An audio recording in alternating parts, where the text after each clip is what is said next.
The health authorities in the UK have issued a scary-sounding warning about the number of people who've got flu and what that means for the health service. We will dig into the numbers and what's actually going on in this episode of the BBC's daily news podcast, Newscast.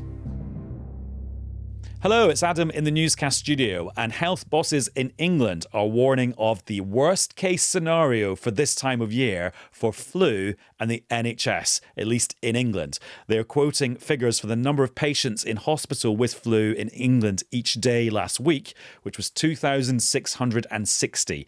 That is up 55% on the week before and is the highest it's ever been for this time of year. And the reason they're saying this is unprecedented and the worst case scenario is because it's a combination of things, like this slightly different strain of flu that is circulating, when this is happening versus when most people have managed to get their flu jab. And then you throw into that the impending strike by resident doctors, formerly known as junior doctors, which is due to take place next week. So there is lots of data to dive into and lots of things to look at. And the people who are going to help us do that are the BBC's health editor, Hugh Pym, who's here in the studio. Hello, Hugh. Hi, Adam. And also joining us on the line from the UK Health Security Agency is Dr. Jamie Lopez Bernal. Hello, Dr. Jamie. Hi. Right. Hugh, people will see lots of quite scary sounding headlines. Give us the responsible version about what we think the situation is with flu. Well, the situation is, the reality of it is unprecedented for this time of year. That's important to say, and based on records that go back about 5 years. So we don't have a comparison before that. But certainly for November and now into early December, hospital cases, we've got the latest figures now from NHS England, just over 2,600 patients with flu in hospitals. That is quite a lot higher than what it normally would be and is up something like 55% week on week. And the worry about it coming early is, what does it tell us about what the peak's going to be? Now, the most recent record peak over those 5 or 6 years or so was about 5,400 hospital cases. So we're still short of that. But the worry is it's come a bit early. Does that mean it's going to be the same sort of peak as previous winters, or a bigger peak, or a sort of plateau? It's the uncertainty there.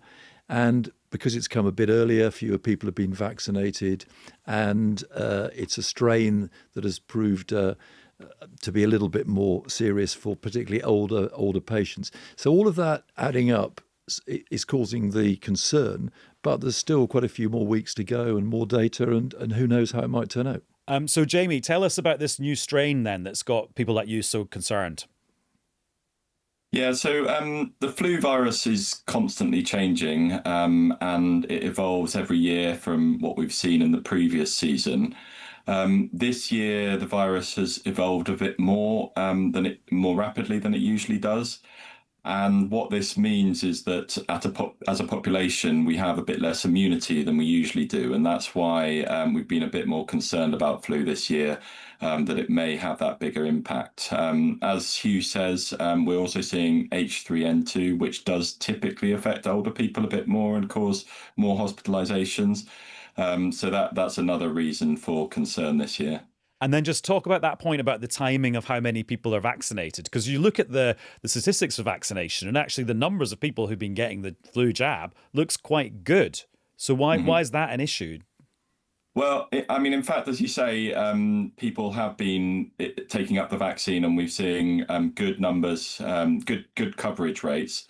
The fact that the season starts early can impact on that. So if the season starts so early that people haven't been vaccinated, then that is a problem. But on the other hand, you don't want to get vaccinated too early, because we know that the effectiveness of vaccines drops over the course of the season. So in fact, people that have been vaccinated in November coming into sort of early December will be well protected against flu. And we've seen some evidence of the effectiveness of vaccines already this season. And we know that they're proving effective despite this evolved strain. So I don't have particular concerns around timing of vaccine. Obviously, if you haven't been vaccinated already, it's really important you do get vaccinated. It does take a bit of time for that immunity to develop. So around 2 weeks typically. So for people to ensure they're protected ahead of Christmas, really important that they get vaccinated in the next week, really. And does the version of the vaccine that we're using this year, because it changes and is updated every year, is it effective against this new strain, or has that taken us a bit by surprise? I mean, it did take us a little bit by surprise early in the season in that the strain had evolved quite a bit since the vaccines were selected, or the strains to go into the vaccine were selected. So just to give a bit of background on the process, so the WHO each year in February will decide on which strains to recommend for the vaccine manufacturers to base their vaccines on. And this is according to what has been circulating in the most recent data. So in our last season, and also what's been circulating in the Southern Hemisphere. They then do that again for the Southern Hemisphere in September. And in that September meeting, they noted that the virus had evolved quite a bit and changed since the vaccine strains had been selected. So that did cause a bit of concern, but we have since looked at the effectiveness of vaccines against clinical disease, so how well they're protecting against people going to hospital, being admitted to hospital, or going to A&E. And we've seen that they are working pretty much as well as what we typically see by the end of a flu season. Okay.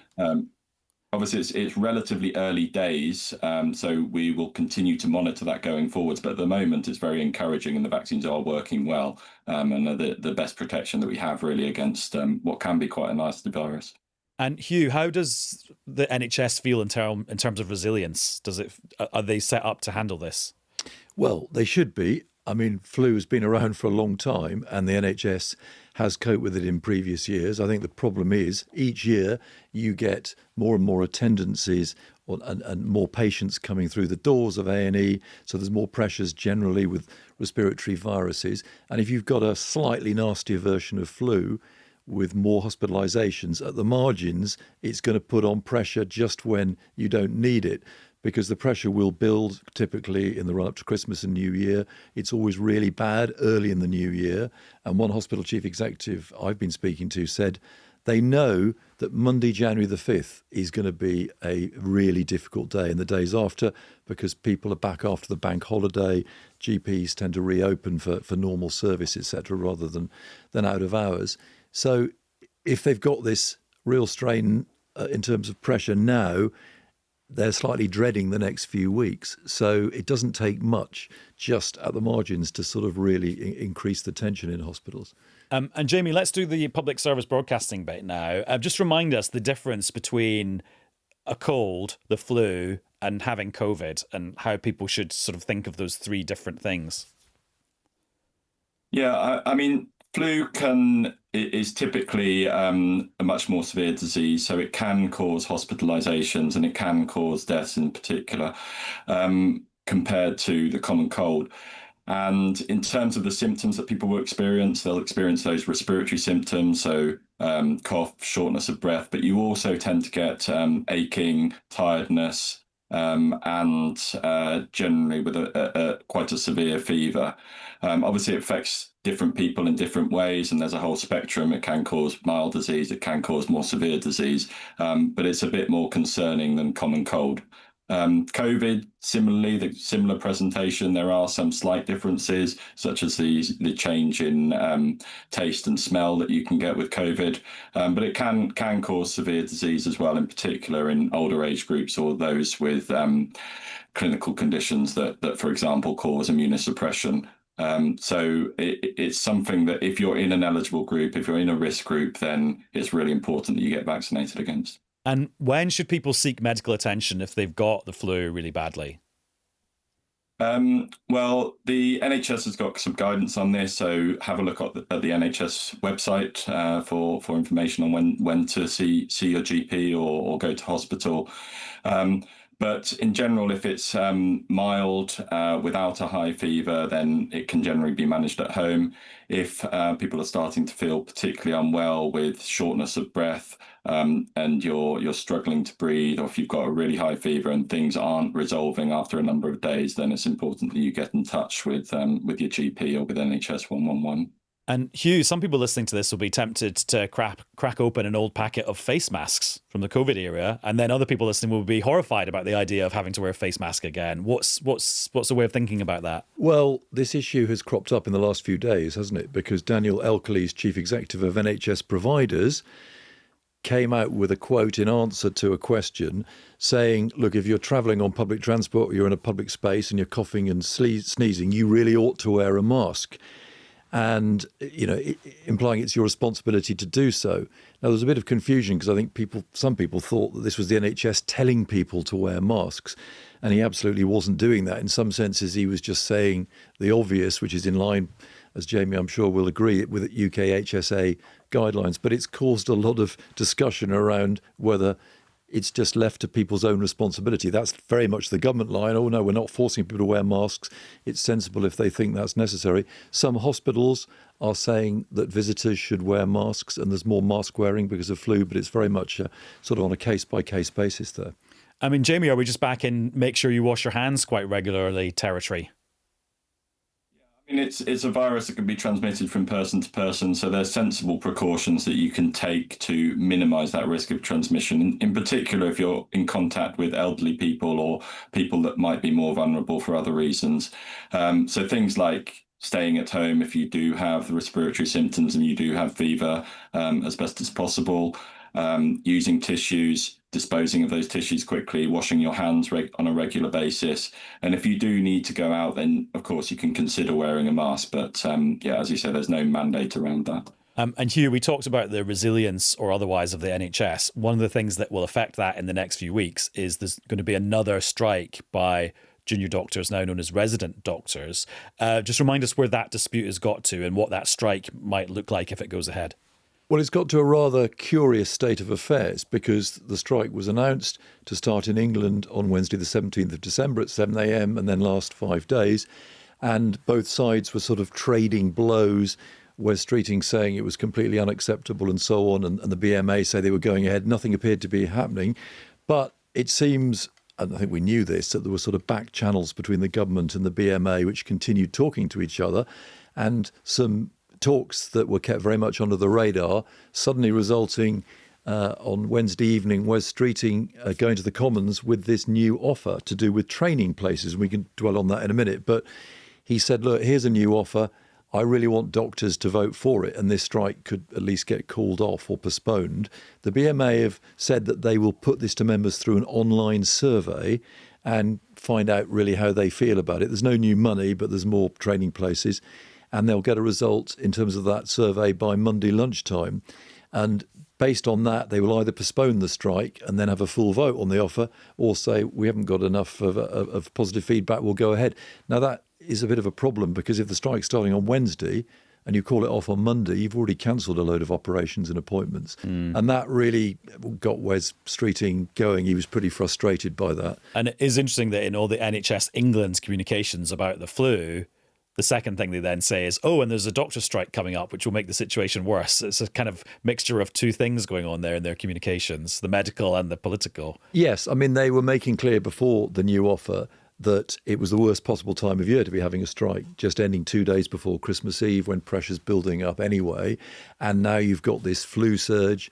They said it was really, pretty unfair of the BMA to be doing that. It would affect patients.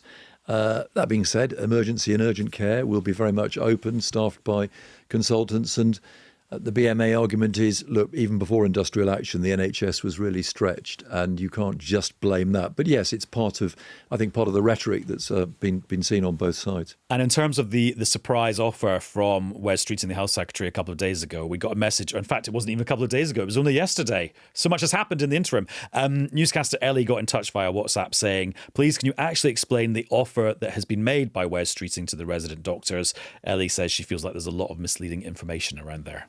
I will try and be clear on it, but it does get a bit convoluted.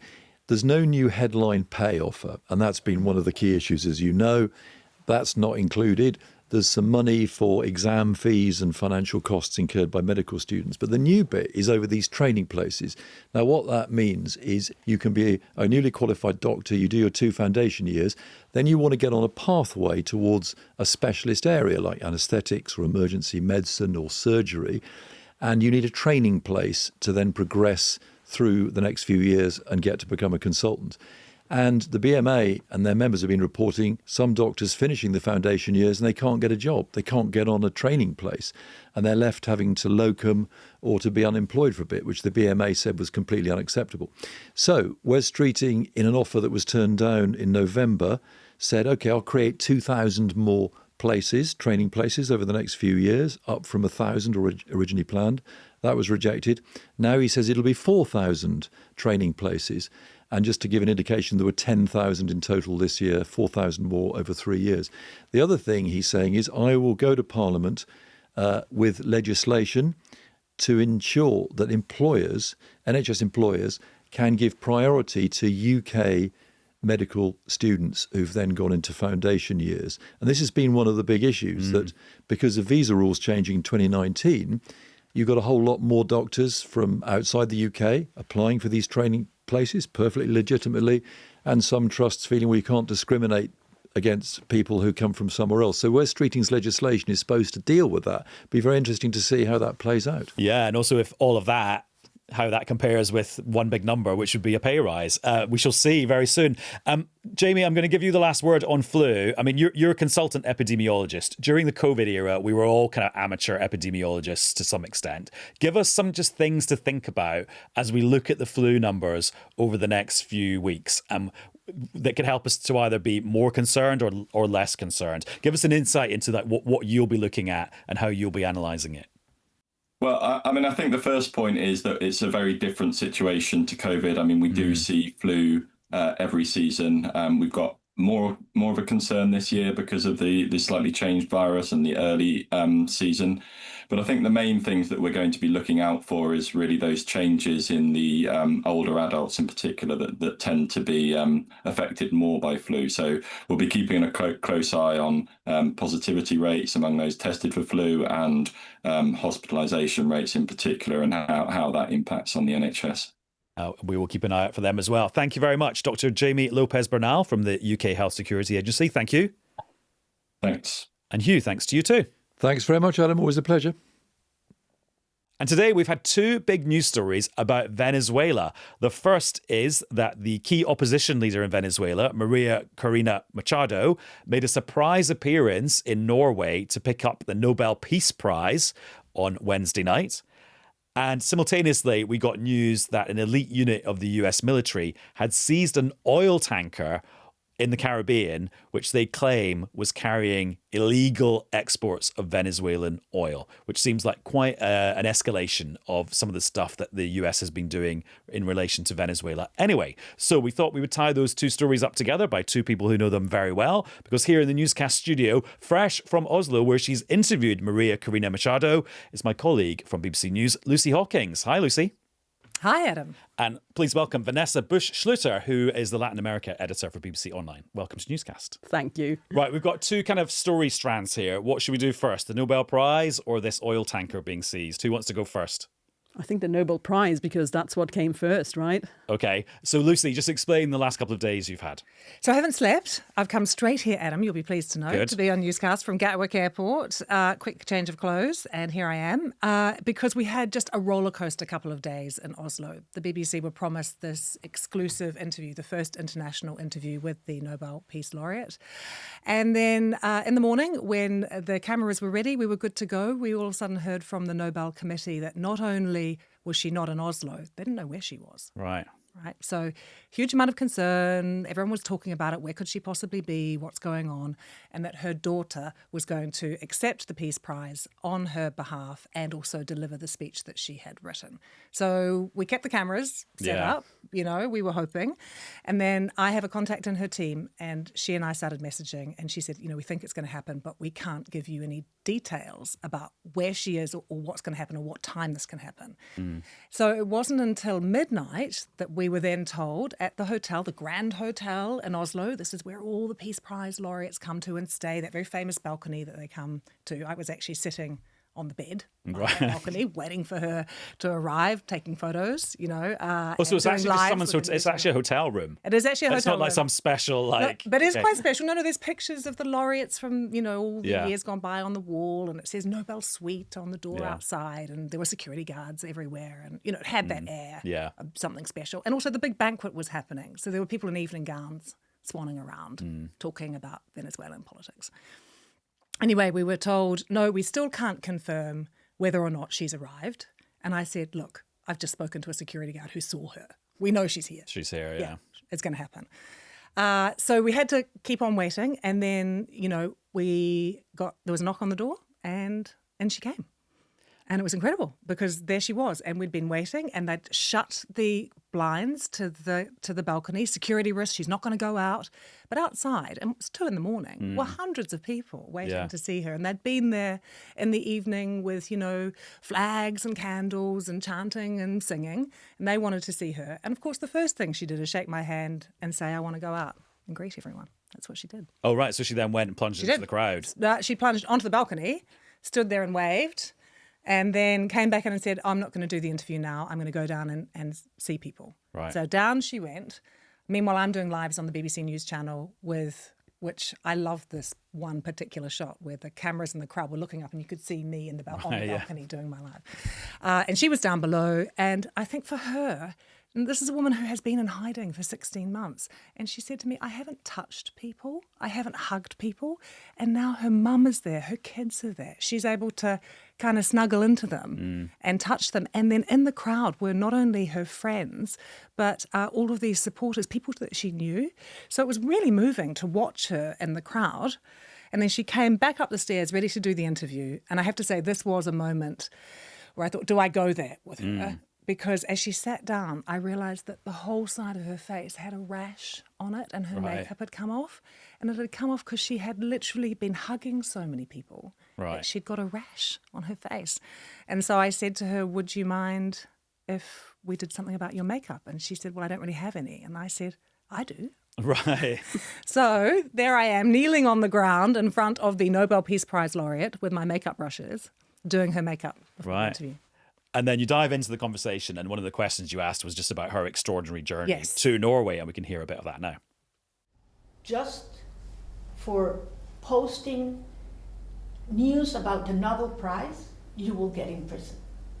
And if they go looking for you and they don't find you in your house, they will take your family, even children, in prison. So they had say that I'm a terrorist, that I have to be, you know, in jail for the rest of my life, and they're looking for me. So certainly, leaving Venezuela today in these circumstances is very, very dangerous. So I just want to say today that I'm here because many men and women risked their lives in order for me to arrive in Oslo. And I came here on behalf of them and the millions of anonymous Venezuelan heroes to receive the prize and to take it back to them because it's theirs. And Vanessa, for people who don't know the Machado backstory as well as you two do, just explain why she's under such a level of threat. She's under threat because she has been one of the most outspoken critics of the Venezuelan president, Nicolás Maduro, and the man who was in power before him, Hugo Chavez, and who was the mentor of Nicolás Maduro. And she did an extraordinary thing. She managed to unite the divided opposition of Venezuela. The opposition in Venezuela for decades has been riven by infighting, by rivalries, by envy and briefing against each other. And she decided to hold a primary ahead of the last presidential election. And she went through the tiniest of villages, traveled the length and breadth of Venezuela at a time when there was, of course, a shortage of fuel. So it was not easy to go to these villages. And she shook so many hands and hugged so many people and was given so many rosaries, because that is one of the things that she alluded to in your interview, that people hand her their rosaries as a symbol of hope and also of their admiration for her. And when that primary was held, she got 93%. So 93% of the people who turned out for this primary backed her as the presidential candidate. The result was that she was then barred from running by the authorities, which are controlled by the Maduro government. And she then backed Edmundo González. The election, the opposition knew that there was a high chance that the Maduro government would try and rig the election. But María Corina Machado, before she really delved into politics, had a group, a civil society group called Sumate, which means join me or join us. And that was an electoral monitoring group and a pro-democracy group. And so her knowledge from that she used to get people to be election observers at all the polling stations. Elections in Venezuela are done with an electronic system. So you press a button and then there's a receipt printed out. So the election observers collected copies of those receipts. So when after the election, the Maduro-dominated Electoral Council declared him the winner, she and her group and her supporters were able to provide the voting tallies showing that according to those voting tallies, and they had voting tallies from 80% of all the polling stations, that voting tally, it was so many of them. Those showed that Edmundo González had won with 66%. And those voting tallies are now safely kept in a bank in Panama. And so does she have a plan for what to do now? Well, one of the questions that I asked her is that she's branded a fugitive by the Maduro government, and they say they'll arrest her. She is definitely concerned that when she is in Venezuela that she will be disappeared, which is what happens to opponents of the Maduro government or critics of the government. But she said she's going to go back. That, Adam, we mentioned how she got out. I mean, the speculation is that she had to pass through 10 military checkpoints wearing a wig and a disguise. She got a fishing boat to Curaçao, private jet to Norway. She wouldn't confirm any of that. But this is elaborate and dangerous stuff. Getting back in is going to be really hard as well. But she knows that if she stays away, she risks becoming irrelevant, that she has to be in the country to continue with her activism. And of course, there's also all the speculation that Vanessa knows about what deals might have been done with the Trump administration, what could happen next. Does she actually think that she is moments away from being in government, being in power in Venezuela? Well, and Vanessa, we'll talk about the Trump administration's actions in a second, but in terms of her, I mean, does she have the backing of the US? Does that mean the US might be able to intervene and Maduro gets overthrown, she gets in? Well, I think because she and Edmundo González managed to prove to so many people who, they actually uploaded those voting tallies, and the Carter Center also said that those were the real results. Because she's been able to prove that, many governments around the world recognize her and Edmundo González, who stood in for her when she was barred from running, as the legitimate president and her as the leader of that opposition. So no need for a transitional government. Exactly. No need for new elections. It should be theirs. And quite often you hear analysts saying, well, maybe there should be a transition and maybe there should be fresh elections. And actually the Colombian government has suggested that.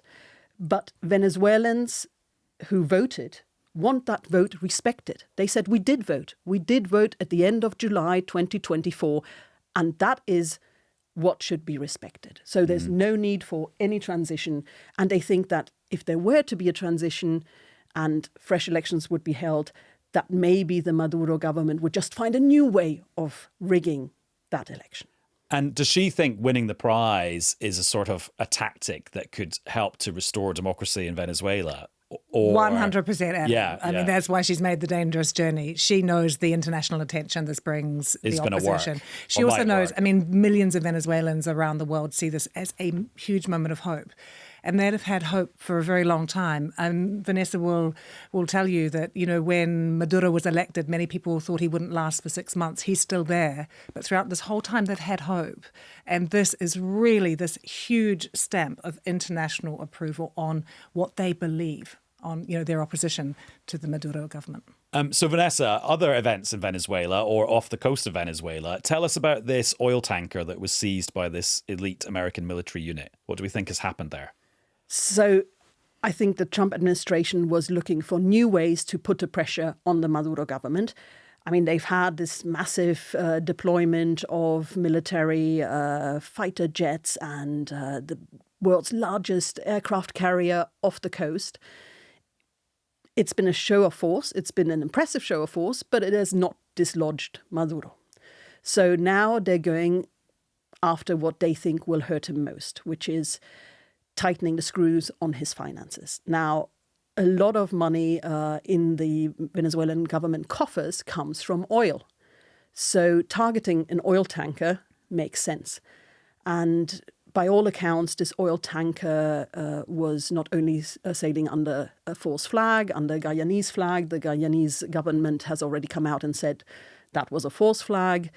It also looks like it was what is called spoofing. So it was hiding its location and pretending it was in a different location. So there were lots of red flags. So that's why they targeted this oil tanker. And that, of course, does hurt Maduro in a very serious way, because in order to keep people loyal, he needs money. And does this seem like a big escalation? You talked about the building pressure, but in terms of an actual thing to do, was this operation an escalation compared to other? Because we've heard lots of reports about ships being bombed. Judging by the anger within the Maduro government, I would say yes.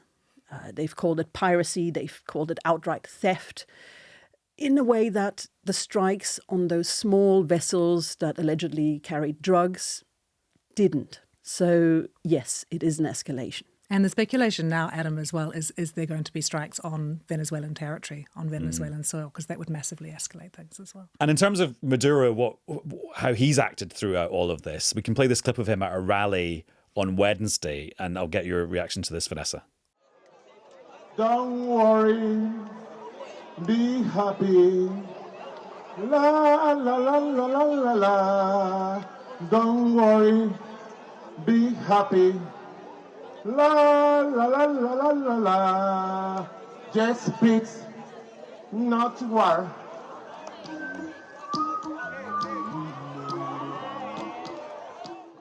So for people who don't really know much about Venezuela or Nicolás Maduro, what is going on there? He's clowning around. That's what he does.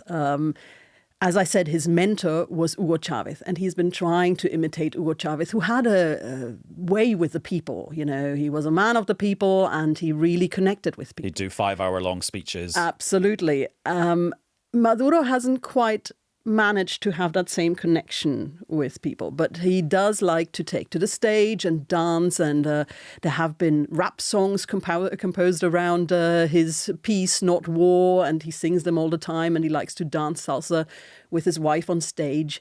But I think one thing to notice is that a few of these events recently, yes, there were crowds, but they were held at Fuerte Tiuna, which is a military fort inside Caracas, so security would have been very tight.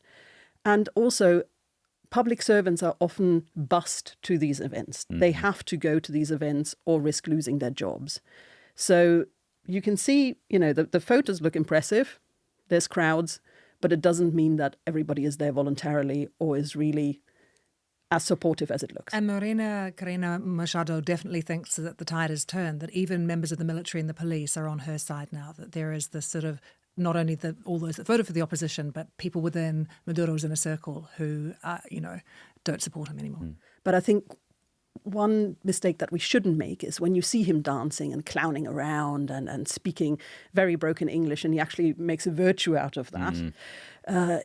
He is a canny politician.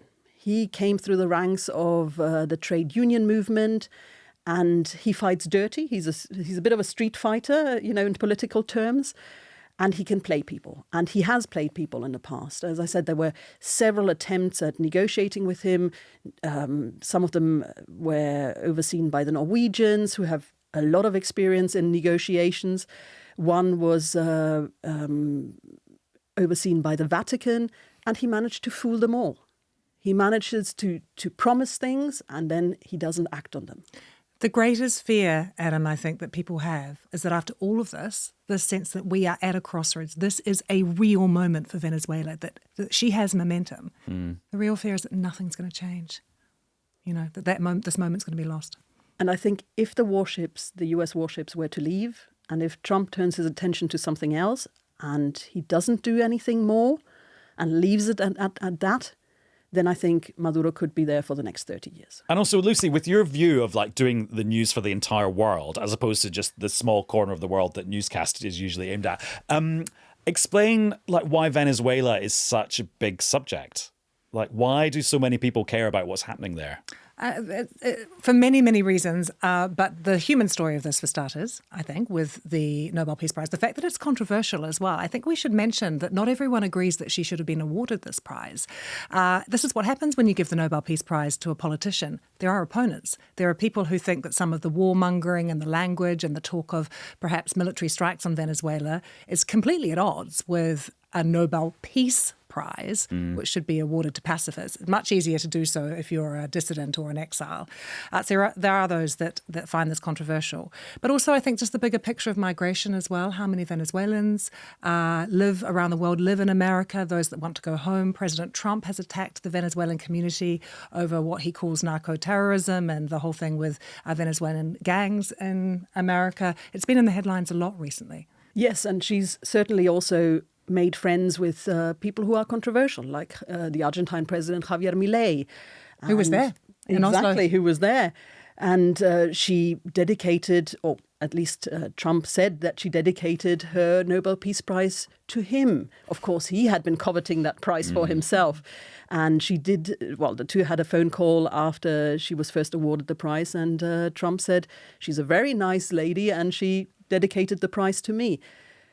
Of course, for Venezuelans who support her, that is a way to get what they want. They need Trump on their side. So a bit of flattery, what's to lose? I mean, Lucy, just last question to you.